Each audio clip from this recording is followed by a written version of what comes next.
So, sa madaling salita, pag may nakita ka dyan, mga nagdinegosyo, 90% o 99% nangungupahan lang po yan. Nagbabayad po yan buwan-buwan ng renta. Nagbabayad pa yan ng kuryente, tubig, business permit.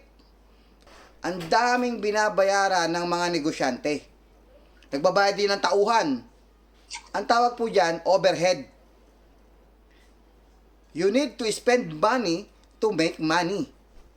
Ang ibabayad mo sa mga overhead expenses mo ay galing sa profit nung business mo. Sa empleyado naman tayo, kinakaltasan ka ng SSS tsaka Pag-ibig. Lahat po yan, pamasahe, pagkain, ang tawag dyan, overhead expenses. Sa Live Good, hindi ka kikita rito once hindi ka nagsasubscribe. Pag hindi ka nagsasubscribe, hindi ka na part ng program. Kasi subscription company tayo na nilagyan ng ways to earn.